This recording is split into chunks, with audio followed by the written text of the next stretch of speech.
las plataformas digitales, Facebook y YouTube. Dios le bendiga grandemente, esperando que se gocen al igual que nosotros de nuestro culto de esta mañana a cargo de nuestro pastor Domingo Arias. Que Dios le bendiga y que puedan pues llenarse de ese Espíritu Santo y de esa gloria que solamente el Señor nos puede hacer sentir. Hermanos, vamos a pasar a los anuncios. Como ya todos saben, cada martes a las 7:30 tenemos nuestro estudio bíblico presencial y a través de Zoom a cargo de nuestro pastor Domingo Arias. Lo tenemos en este edificio, en el Salón 118, cada martes a las 7:30 en las plataformas Zoom. Es súper importante el conectarse o venir, participar, porque pues es parte de lo que el Señor nos manda, que aprendamos de su palabra. Cualquier duda que tengamos sobre la Biblia, nuestro pastor también nos ayuda a aclararla. Y en los estudios bíblicos, pues, es uno de los métodos que más aprendemos de la palabra de nuestro Señor Jesucristo. Entonces están todos invitados a unirse, a venir, a participar cada martes a las 7:30. Los jueves tenemos nuestro ministerio de oración a las 7:30 a través de Zoom. También les invito, un ministerio súper poderoso, súper bueno para todos aquellos hermanos que nos quieran acompañar. Tenemos un grupo muy bonito por el cual oramos cada día los unos por los otros por nuestras peticiones. Siempre recordando que la oración es una parte muy importante en la vida del cristiano. A las 7:30 a través de Zoom les invito a que se unan con nosotros. Y los domingos, como todos saben, aquí tenemos nuestro culto dominical, donde nos nutrimos y salimos renovados de este lugar por el mensaje que nuestro pastor Domingo nos trae cada domingo, donde vemos que el Señor cada día obra en nuestras vidas. Así que animémonos a venir y a traer a alguna persona. No nos cansemos, hermano, de invitar a nuestros amigos, a nuestros conocidos, las personas de habla hispana en el área, que yo siempre digo, pues que en algún momento pues veremos a esos invitados venir en el nombre del Señor. Vamos a seguir gozándonos con las alabanzas y nuestro hermana Bex.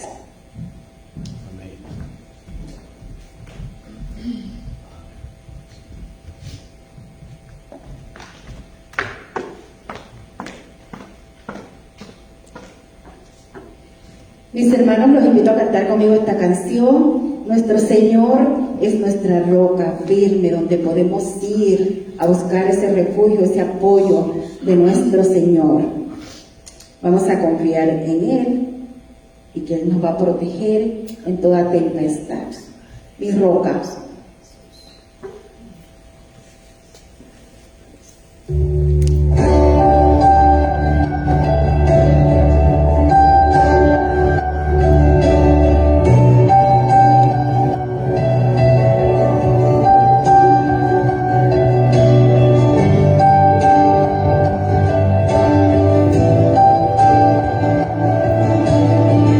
Mi esperanza está en Jesús.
Muy buenos días, mis hermanos. El Señor les bendiga a todos. Amén. Estas últimas palabras de este cántico son palabras que nos fortalecen. Amén. Un día Él regresará en su presencia. Voy a estar sin manchas ante Él, vendré justificado por la fe en Cristo. Amén. Qué hermoso. Hoy vamos a estar hablando acerca del tema: los hijos de Dios pecan sin practicar el pecado. Y la cita bíblica que estaremos utilizando es Primera de Juan, capítulo 3, versículo desde el 1 hasta el verso 9. Una cita muy importante. La palabra de Dios nos dice: mirad cuál amor nos ha dado el Padre, para que seamos llamados hijos de Dios. Por esto el mundo no nos conoce, porque no le conoció a Él. Amados, ahora somos hijos de Dios, y aún no se ha manifestado lo que hemos de ser, pero sabemos que cuando Él se manifieste, seremos semejantes a Él, porque le veremos tal como Él es. Y todo aquel que tiene esta esperanza en Él se purifica a sí mismo, así como Él es puro. Todo aquel que comete pecado infringe también la ley, pues el pecado es infracción de la ley. Y sabéis que Él apareció para quitar nuestros pecados, y no hay pecado en Él. Todo aquel que permanece en Él no peca. Todo aquel que peca no le ha visto ni le ha conocido. Hijitos, nadie os engañe. El que hace justicia es justo, como Él es justo. El que practica el pecado es del diablo, porque el diablo peca desde el principio. Para esto apareció el Hijo de Dios, para deshacer las obras del diablo. Todo aquel que es nacido de Dios no practique el pecado, porque la simiente de Dios permanece en él y no puede pecar porque es nacido de Dios. Padre, alabo y bendigo tu nombre. Te doy gracias, Señor, en esta mañana por la oportunidad maravillosa que nos da de estar reunidos aquí adorándote a ti. Hemos cantado, hemos tributado nuestra alabanza. Ahora, Padre, llegó el momento en que tu palabra debe ser impartida a cada corazón. Te ruego por los presentes, te pido por aquellos que están a la distancia, para que tu palabra pueda llegar a cada vida, Señor. Este tema es tan fundamental para cada uno de nosotros. Padre, que en este día podamos aprender esta enseñanza, que los hijos tuyos pecan sin practicar el pecado en sus vidas, Señor. Ayúdanos, guíanos, que tu Espíritu ilumine nuestro entendimiento, nuestra sabiduría para asimilar tu palabra. Te lo pedimos, Padre, en el nombre de tu Hijo amado Jesucristo. Amén. Amén. Amén. Pueden sentarse, hermanos. Es casi seguro que alguien, al escuchar este título, piensa que está mal elaborado o que se contradice en su significado. ¿Cuál es el título? Los hijos de Dios pecan sin practicar el pecado. ¿Cómo se puede pecar sin practicar el pecado? Precisamente ese es el punto básico en el día de hoy, que todo el que escuche pueda entender con claridad esta enseñanza, esta verdad. A mí me tomó muchos años poder ordenar y entender esta gran verdad. Creo que entender esto con claridad va a cambiar la percepción que usted ha tenido sobre la relación del cristiano y el pecado. Conocer esto va a producir un paso importante hacia la madurez cristiana, porque a partir de ese momento todo el que escuche podrá poner en su vida dos realidades que son incambiables. ¿Cuáles son? Que todo hijo de Dios sigue siendo pecador, pero que no debemos practicar el pecado. Estas dos realidades, estas dos verdades, es algo que nosotros tenemos que asimilar en nuestra vida. Nunca debemos justificar nuestros pecados señalando que todo el mundo peca. Yo no soy el único, o yo he sido así toda mi vida, o que tengo algún vicio o mal hábito, pero que eso no es malo. Puede que un cristiano esté practicando algún vicio, algo de su vida mundana, algún tipo de pecado y considere, eso no es malo, no creo que eso sea algo incorrecto. Todo lo que es dañino es pecaminoso y el verdadero cristiano tiene que alejarse de esas cosas. Es que aunque es pecador, no puede seguir practicando el pecado, no puede planificar pecar, debe vivir con la intención de no querer pecar. Esa intención de no pecar es lo determinante en nosotros. La intención de no querer pecar es la parte que todo cristiano debe cuidar en su vida. Por ejemplo, imaginémonos, y voy a tomar un ejemplo, yo me drogo y yo digo, bueno, déjame drogarme antes de ir para el culto, o déjame guardar la droga para que después que salga del culto yo entonces utilizarla. Hermanos, esa persona tiene la intención de pecar. El propósito es seguir pecando. Observe cómo inicia este capítulo 3 de Primera de Juan. Dice el verso 1: mirad cuál amor nos ha dado el Padre para que seamos llamados ¿qué? Hijos de Dios. Por esto el mundo no nos conoce, porque no le conoció a Él. Lo primero que debemos tomar en cuenta es que estas expresiones están dirigidas a pecadores, incluyendo al mismo que escribe. Note que Juan aquí no se pone aparte, él no se considera una clase especial. Juan aquí está uniéndose a la realidad de todo cristiano. ¿Por qué Juan aquí resalta el amor del Padre?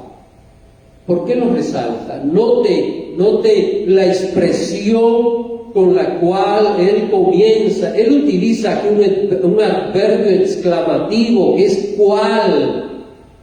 Mirad cuál, un adverbio exclamativo, porque esta demostración de amor está dirigida a pecadores. Es como asombroso cómo Dios nos ama tanto cuando nosotros somos tan pecadores. Hermanos, dice en el verso 8 del capítulo 1 de esta misma epístola: si decimos que no tenemos pecado, nos engañamos a nosotros mismos y la verdad no está en nosotros. Noten que aquí Juan está diciendo que todos nosotros somos ¿qué? Pecadores. Entonces, por esto es como exclamativo, asombroso, mirad cuál amor nos ha dado el Padre, que nos ha hecho hijos de Dios, nosotros siendo ¿qué? Pecadores, nosotros siendo malos. ¿Cuál es la gran demostración de amor? Que por ese amor somos llamados hijos de Dios. No es por ser bueno o por haber llevado una vida moral. Somos hijos de Dios solo por ese gran amor que Él ha tenido con nosotros. Él nos ha amado. Él ha mostrado con el sacrificio de su Hijo hasta dónde ese amor es capaz de llegar en nuestra vida. Y podemos seguir notando que la condición de ser hijo de Dios es excluyente, hermanos, es decir, marca una diferencia entre las personas, entre aquellos que aman el mundo y las cosas del mundo y aquellos que al ser hijos de Dios tienen que renunciar ¿a qué? A amar las cosas del mundo. Así que aquí hay una diferencia muy marcada, hay una diferencia muy clara. Los mundanos no los reconocen, no los aprueban, los tienen que rechazar. ¿Por qué el mundano tiene que rechazar al cristiano? Porque la última parte de este verso 1 lo dice. ¿Por qué? Porque no le conoció a Él. El que conoce a Cristo va a reconocer a los hijos de Dios. Vamos a ver, después de nosotros vivir acá y especialmente en el sur de la Florida, nosotros hemos conocido muchos orientales y probablemente vemos a un oriental y tal vez podemos decir, este es japonés, este es chino, este es coreano, pero hermanos, el que no tiene esta experiencia probablemente lo mira a todos y le dice chino a todos. Ahí va un chino y se va a enojar porque es japonés, o porque es coreano, o porque es vietnamita, o en fin, ¿ven? Pero un chino conoce bien a otro chino. Un japonés no va a confundir a uno de su país con un coreano. Ellos se distinguen muy bien. Hermanos, aquí nosotros podemos decir que el que conoce a Cristo va a reconocer a los hijos de Dios. Amén. Va a darse cuenta quién sirve al Señor. Después de Juan resaltar el gran amor de Dios hacia nosotros, dice en el verso 2, amados, ahora ¿qué somos? Somos hijos de Dios, qué hermoso. Y aún no se ha manifestado lo que hemos de ser, pero sabemos que cuando Él se manifieste, seremos semejantes a Él, porque le veremos tal y como Él es. La verdad que este solo versículo es material extenso para una predicación completa. Aquí el escritor, inspirado por el Espíritu Santo, va del amor de Dios que nos ha salvado de la condenación eterna por medio del sacrificio de Cristo, que nos ha convertido en hijos de Dios, pero que a pesar de ser hijos de Dios, hay algo que todavía no se ha manifestado en nosotros, y en ese recorrido nos lleva a lo más extraordinario que hay después de la salvación. Vamos a ver, hoy somos ¿qué? Hijos de Dios, pero aún no se ha manifestado lo que nosotros vamos a hacer. ¿Y qué es? ¿Qué es lo que vamos a hacer? ¿Qué es lo más extraordinario después de la salvación? La vida eterna. La vida eterna. la venida de Cristo, porque usted sabe que cuando Cristo venga, ¿qué va a pasar con nosotros? Seremos transformados.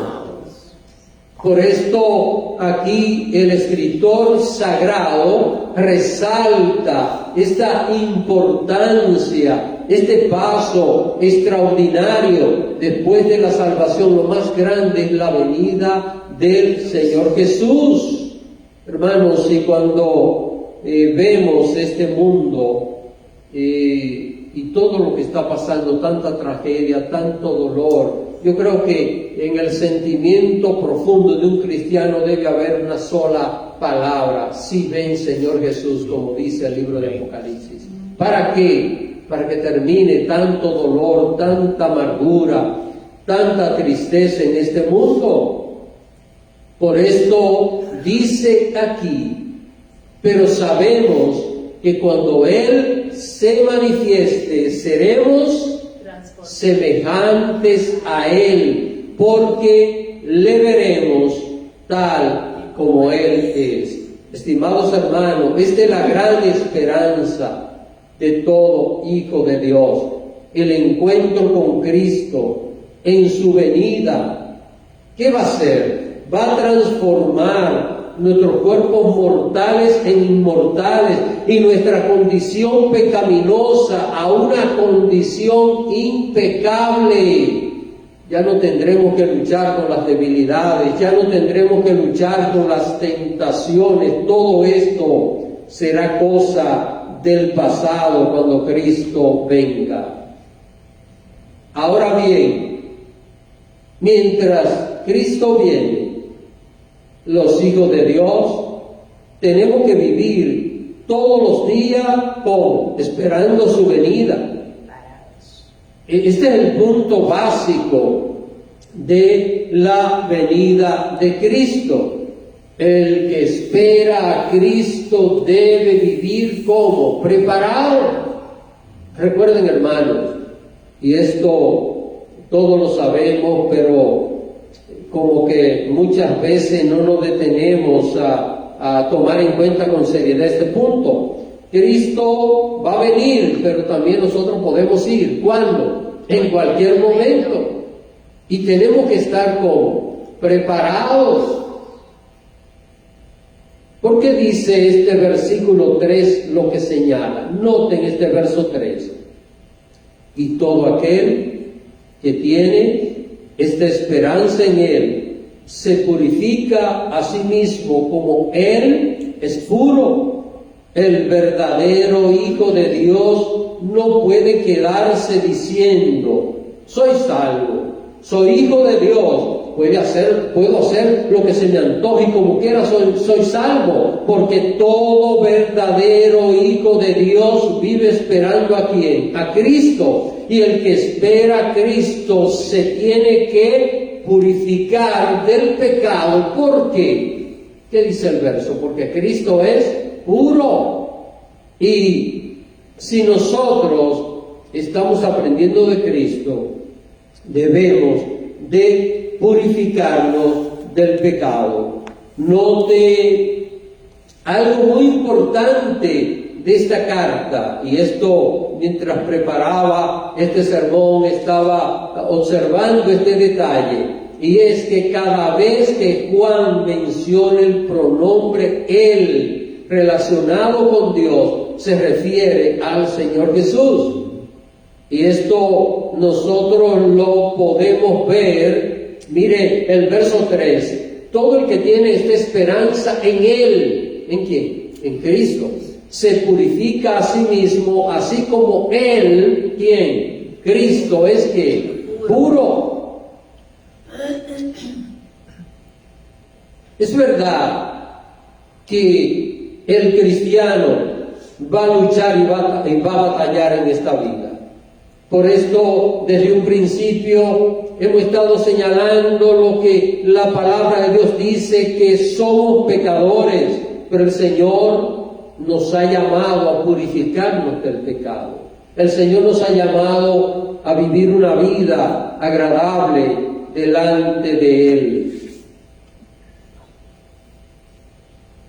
A continuación, en el verso 4, aparece la mejor definición que podemos encontrar en la Biblia de lo que es el pecado. ¿Qué dice el versículo 4?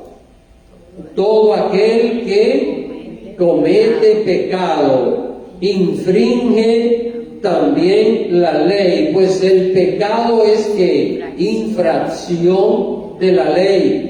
¿Qué es lo que es pecado? Hacer algo que está prohibido, hacer algo que está incorrecto. Cuando una persona quebranta la ley, cuando la viola, cuando dice, un ejemplo, hay una ley que establece que una persona no puede traspasar una propiedad privada, y cuando una persona se mete en una propiedad que no es suya, está quebrantando la ley. Entonces, pecar es fallar en hacer lo correcto delante de Dios. El pecado consiste en desobedecer lo que Dios ha dicho. Y esto lo vemos desde el inicio. ¿Por qué pecó Eva y por qué pecó Adán? ¿Por qué? Desobedecieron lo que Dios había dicho. Y aquí está la parte que debe traer una reflexión a nosotros acerca del pecado. Vamos a ver, para nosotros hoy día, los pecados escandalosos, ¿cuáles son?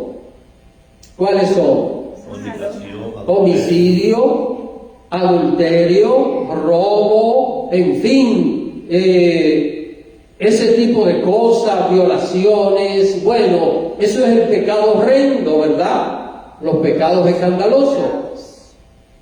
¿Y Adán y Eva hicieron algunos de esos? No, sencillamente comieron de un árbol que Dios había dicho, no coman. Y ese pecado que trajo la condenación a toda la humanidad.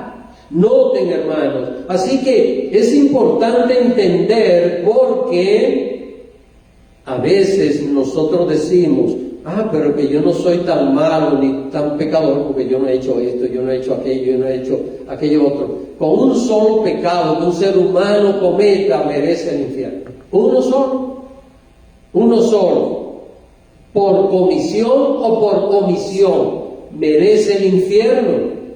Ahora, qué hermoso es que cuando Cristo vino a la tierra, Él trajo un propósito, Él trajo un plan. ¿Y cuál fue ese plan? Está en el verso 5. Y sabéis que Él apareció ¿para qué? ¿Para qué apareció? Para quitar nuestros pecados, y no hay pecado en Él. Este verso está maravilloso, ¿verdad? Porque cuando pienso de mí como pecador, cuando sé que un solo pecado que haya cometido me hace candidato a ir al infierno, este versículo cambia todo el panorama. Este versículo cambia toda aquella situación. Y parece muy común, ¿verdad? Este versículo, pero no lo es. Aquí dice que Él apareció para quitar, ¿qué cosa? Nuestros pecados. Si después de Cristo habernos salvado, seguimos siendo pecadores, entonces necesitamos que ese perdón esté continuamente dispuesto para nosotros. ¿Ven? Porque Él apareció para quitar ¿qué? Nuestros pecados.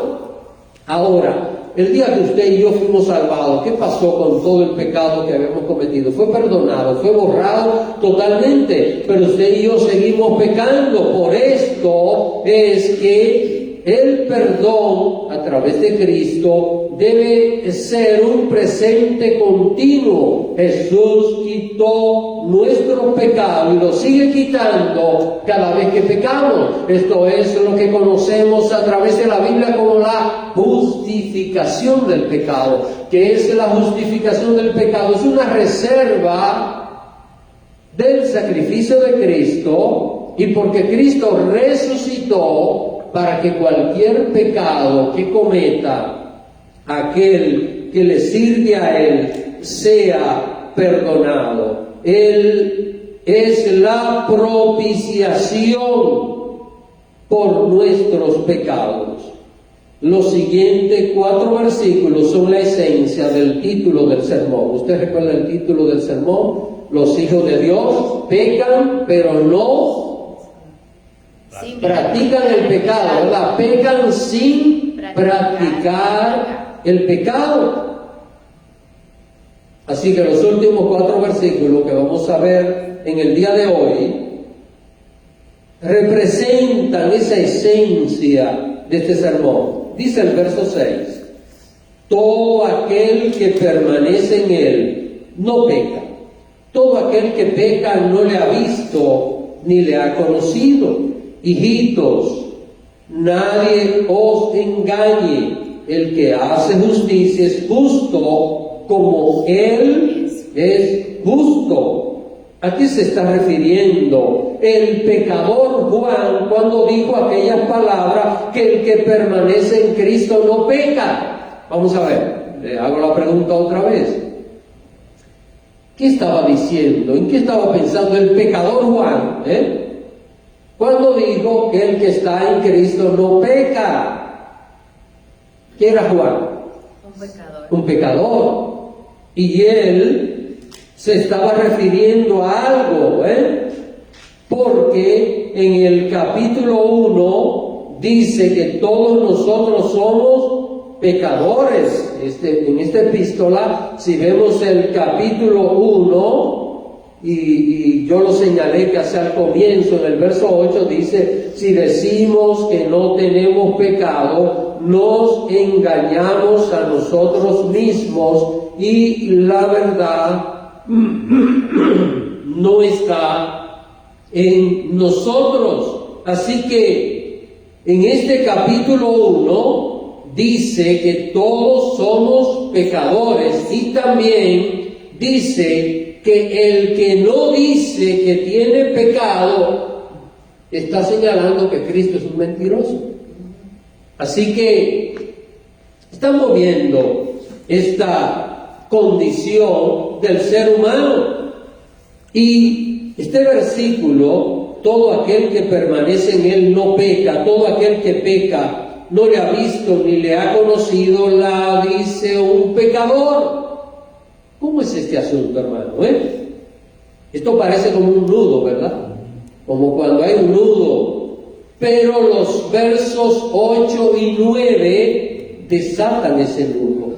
Una cosa es ser pecador y la otra es practicar el pecado. El ser pecador es porque en la naturaleza humana está el pecado, en nuestra carne está el pecado.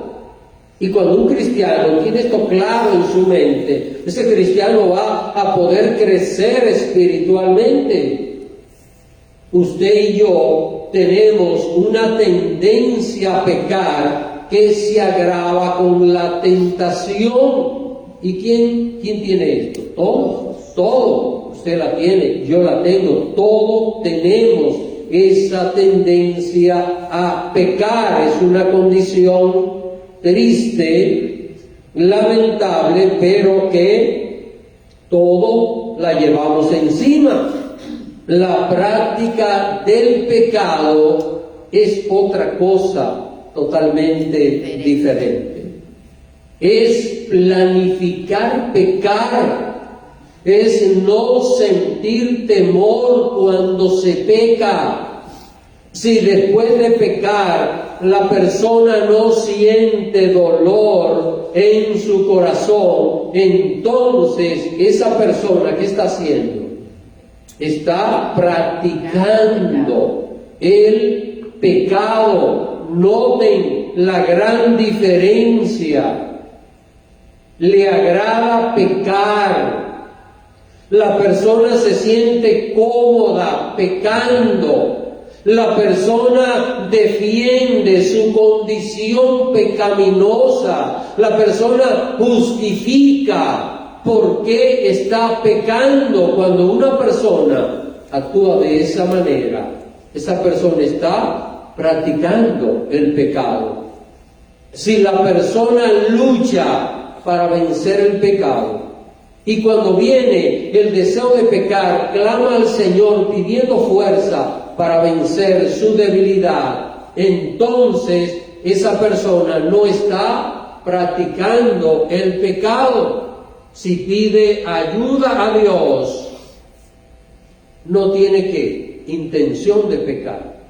Si la persona pide ayuda, Señor, llega la tentación. ¿Puedo evitar la tentación? ¿Yo la puedo evitar? No, puedo vencerla, pero yo no la puedo evitar. La tentación va a llegar, la dificultad va a llegar. Ahora, esa inclinación a querer pecar es algo que puedo evitar en mi vida. Tampoco lo puedo evitar. Llevo esta condición dentro de mí. Hermanos, ¿cuántas veces nosotros hemos hecho algo e inmediatamente lo hemos hecho, hemos sentido dolor en el corazón por haberlo hecho? Y hemos dicho, Dios mío, ¿pero por qué? Es porque, por esa tendencia que nosotros tenemos a pecar, a cometer una desobediencia delante del Señor. Ahora, si la persona lucha contra esto, si la persona cuando viene el deseo de pecar clama a Dios, si le pide a Dios ayuda, no tiene la intención de pecar. No es lo mismo tropezar y dejarle caer una bebida a alguien encima que simular un tropiezo para dejarle caer la bebida, ¿verdad? No es lo mismo usted mirar a alguien y decir, ok, lo que le voy a hacer a esto, usted lleva un vaso en la mano lleno de bebida y de repente usted dice, le voy a pasar por el lado, me voy a chocar con esto para dejarle caer encima porque quiero mancharle la ropa. No es lo mismo que usted ir caminando y sin intención tropezarse y causar este daño. ¿Ven? En uno, ¿qué hay? Intención de hacer lo incorrecto. En el otro, ¿qué es lo que hay? Un accidente. El cristiano no debe tener la intención de pecar. Y aquí está la parte, aquí está el centro de esta predicación del día de hoy. Hermanos, usted y yo debemos vivir luchando para no tener la intención de pecar, no preparar pecar, como yo decía hace un rato. Yo no puedo venir al culto y decir, bueno, la droga que uso, déjame dejarla para después que termine el culto, o déjame usarla antes de ir al culto. ¿Está entendiendo? El cristiano no puede vivir así. El cristiano tiene que pedirle a Dios, Señor, si he tenido malos hábitos en mi vida, porque puede que haya un cristiano que todavía arrastre vicios. ¿Qué es lo que hay que hacer? Con sinceridad, pedirle a Dios, Señor, ayúdame, y poner de su parte. ¿Para qué? Para no estar practicando el pecado. Porque aquí hay una advertencia muy seria y está en el verso 8. ¿Qué dice esta advertencia? El que practica el pecado es del diablo. Yo no puedo cambiar esto, hermano. Esto es lo que dice aquí la palabra de Dios. Porque el diablo peca desde el principio. Para esto apareció el Hijo de Dios. ¿Para qué? Para deshacer las obras del diablo. ¿Qué es lo que es deshacer? Destruir, pulverizar, acabar completamente. Para esto apareció Cristo. Para quitar nuestros pecados y para destruir la obra del enemigo en nuestra vida. Quisiera concluir señalando lo siguiente. Aquí parece que tenemos otro nudo, ¿verdad? Porque todos nosotros hemos cometido el mismo pecado una y otra vez, ¿o no? Sí.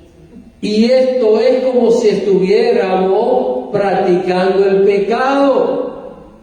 Pero el verso 8 dice que el Hijo de Dios apareció ¿para qué? ¿Para qué apareció el Hijo de Dios? Para deshacer las obras del diablo. Es ese poder de Cristo en nosotros que rompe la práctica del pecado. ¿Cómo se rompe la práctica del pecado en un hijo de Dios? Practicando.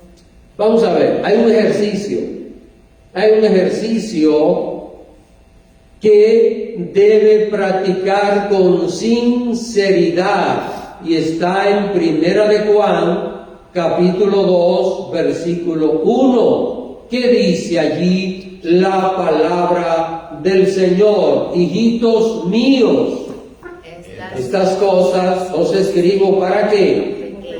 Para que no pequéis. Y si alguno hubiere pecado, noten, abogado tenemos para con el Padre a Jesucristo el justo. Note la expresión: no pequen, no pequen. Pero si alguno peca, ¿por qué? Porque es pecador, pero no practiquen el pecado, no haya la intención de pecar. Si pecamos, ¿a quién tenemos? A Jesucristo. Que es que justo, perdón, es justo y Él va a perdonar nuestros pecados. Esto es la justificación del pecado que tiene todo hijo de Dios. Peca y tiene que hacer algo cuando peque. ¿Qué es lo que hay que hacer? Acudir a Cristo.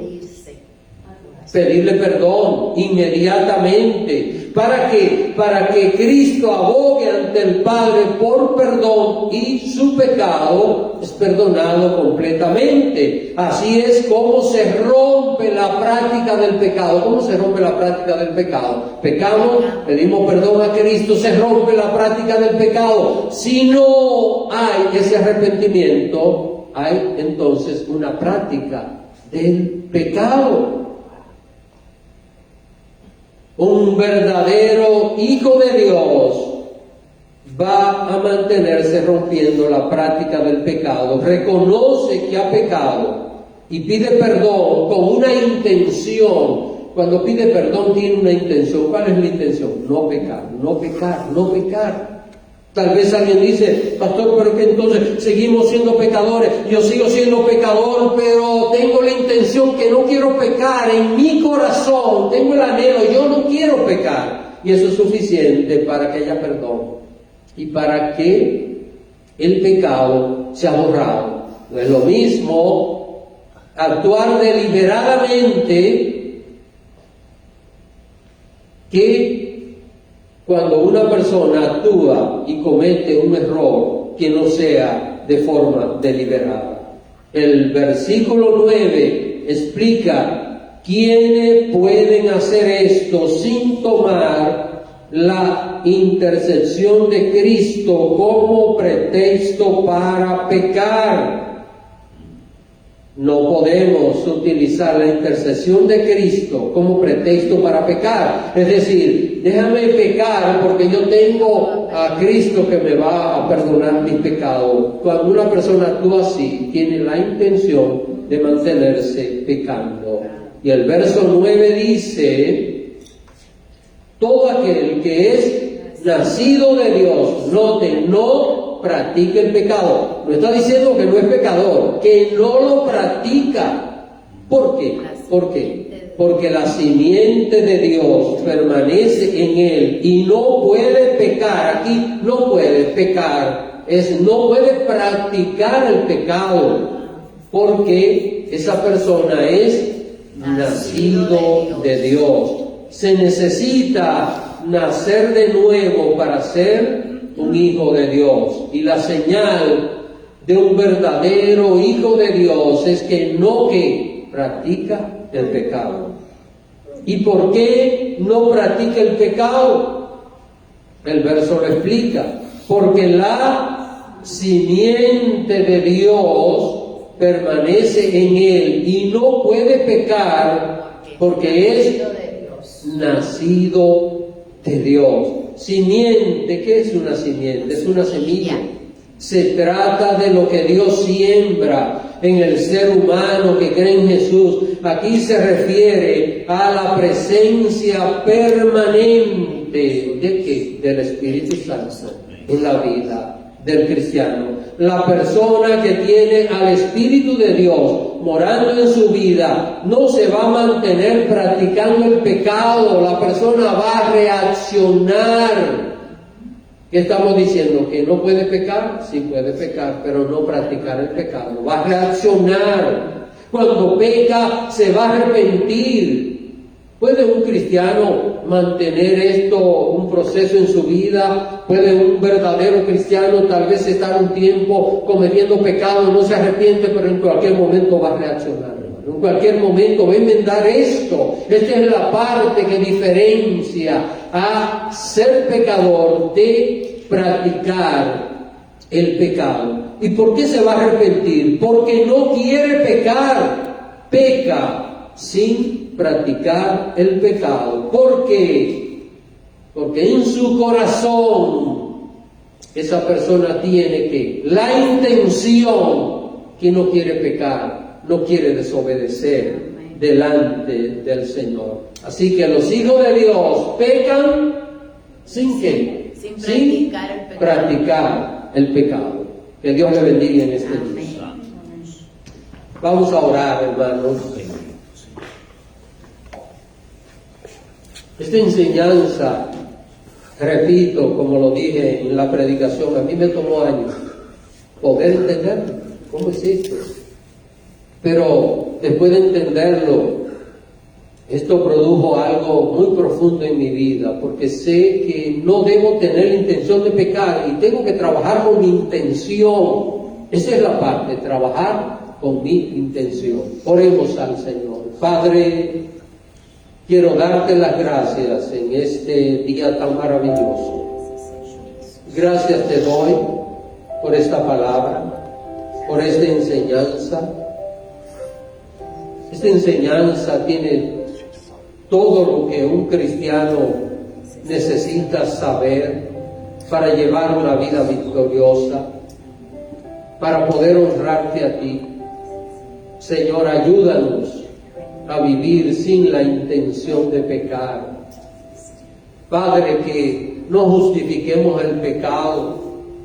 Si hay cosas en nuestras vidas que hemos venido haciendo que no están bien, que podamos renunciar a ellas, que entendamos que el Hijo tuyo no practica el pecado y que si pecamos, Señor, abogados tenemos para con el Padre, a tu Hijo amado. Tenemos un abogado. Siembra esto en nuestra mente, en nuestro corazón, Señor, que en nuestra intención esté el anhelo de no querer pecar, Padre, y que si pecamos, no perdamos tiempo en arrepentirnos y de corazón tener la intención de apartarnos del pecado. En el nombre de Jesús, nuestra vida cristiana madure y crezca en esta parte. Te lo pido, Señor, en Cristo Jesús, Señor nuestro. Amén. Amén. Amén.